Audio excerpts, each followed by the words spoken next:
តោះស្វាគមន៍អ្នកនរគ្នាសាជាថ្មីមកកាន់ channel រៀនជាមួយខ្ញុំហើយយើងចូលដល់ទំព័រទី118ដែលមានចំណងជើងធំៗថា en France il y a 4 saisons មានន័យថានៅប្រទេសបារាំងមាន4រដូវអូខេអញ្ចឹងអ្នកនរគ្នាអាចស្វែងយល់តិចៗទៅមុននឹងទៅបារាំង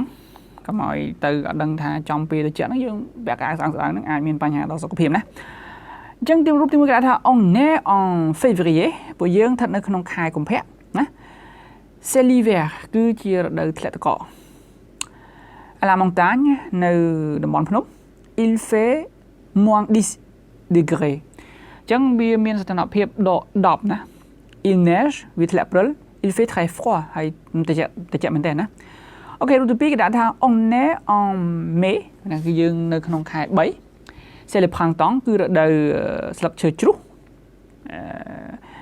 ជាស្រ័យណាមិនដឹងជាស្លឹកឈើជ្រុះឬក៏អីទេខ្ញុំភ្លេចដែរអូខេស្លឹកឈើហ្នឹងស្លឹកឈើលាស់ជាស្រ័យណាស្លឹកឈើលាស់ printemps ស្លឹកឈើលាស់ជាស្រ័យមិនមែនស្លឹកឈើជ្រុះទេអ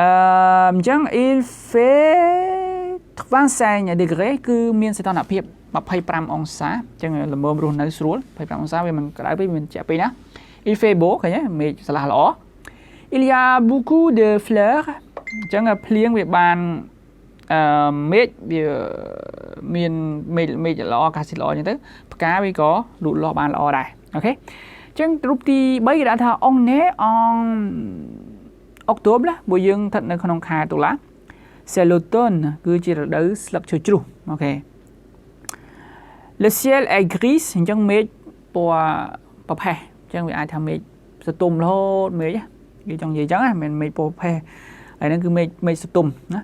il fait mauvais ហើយវាច្រើនតែភ្លៀងអូខេ il គេដាក់ថា il pleut beaucoup គេ il fait mauvais ហ្នឹងមេឃវាចង់ភ្លៀងចង់រាំងអញ្ចឹងវាមានប្រាប់យើងណាគេដាក់ថា il pleut beaucoup មិនថាវាមានភ្លៀងច្រើនមែនទែនអូខេហើយខាងចុងក្រោយគេដាក់ថា on est en juillet ពួកយើងស្ថិតនៅក្នុងខែកក្កដាខែ7 c'est l'été គឺជារដូវក្តៅណា il fait beau អាកាសធាតុល្អ il fait 30 degrés អាកាសធាតុ30អង្សា au bout de la mer នៅតាមមាត់ឆ្នេរ il fait chaud វាក្តៅល្មមណាវាក្តៅគូសំតែក្តៅដែលគេអាចហាលថ្ងៃបានណាអ្នកនាងអញ្ចឹងខាងក្រោមទៀតគេដាក់ថា au Cambodge il y a 2 saisons ណានៅប្រទេសកម្ពុជាមានតែ2រដូវទេគេដាក់ថា la saison des pluies រដូវវស្សានិង la saison des Chers ហ្នឹងគឺរដូវប្រាំងណារដូវវស្សារដូវប្រាំងអញ្ចឹងក្រៅពីថាចូលអានរបស់ខ្លីមួយនេះរួចបង្ហាញរដូវនៅក្នុងប្រទេសរបស់អ្នកអូខេអញ្ចឹងប្រទេសយើងមករដូវអីគេណារដូវរបស់ប្រទេសយើងរដូវអីគេអូខេអញ្ចឹងយើងក្រឡេកទៅមើលទំព័រទី19ដែលមានចំណងជើងធំថាអាកំពុងធំអញ្ចឹងយើងចូលដល់មេរៀនទី18ហើយប៉ុន្តែទំព័រទី119អញ្ចឹងគេដាក់ថា salut Dara សួស្តី Dara salut Tida សួស្តី Tida tu es seul ឯងមកតែឯងទេឯងដើរលេងតែឯងទេ non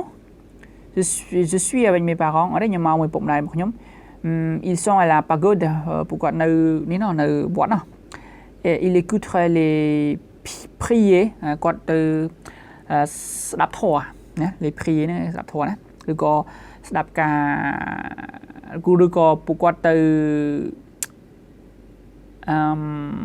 prier ហ្នឹងបន់ស្រន់ទៅស្ដាប់ការបន់ស្រន់យករឿងល្អមកសម្រាប់ខ្លួនណាet toi គេសួរថាអ្នកឯងវិញ moi je suis avec mes grands parents ខ្ញុំនៅមួយលោកតាយាយរបស់ខ្ញុំquand est-ce que tu vas rentrer à Phnom Penh ហើយឯងទៅត្រឡប់ទៅភ្នំពេញវិញថ្ងៃណាje vais y rentrer à demain ខ្ញុំនឹងត្រឡប់ទៅវិញនៅថ្ងៃស្អែកណា et toi quand viens-tu à កំពង់ធំចុះឯងទៅកំពង់ធំវិញកាលហើយតែឯងមកពីកំពង់ធំហ្នឹងពីថ្ងៃណា j'y viens toujours en avril pour faire de l'Oumilan ចឹងខ្ញុំតែងតែមកជារៀងរាល់ខែមេសានៅដើម្បី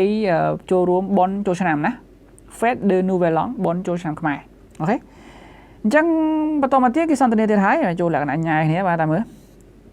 est-ce que tu fais pendant le Nouvel An ចុះឯងធ្វើអីគេចូលឆ្នាំខ្មែរហ្នឹង pendant le Nouvel An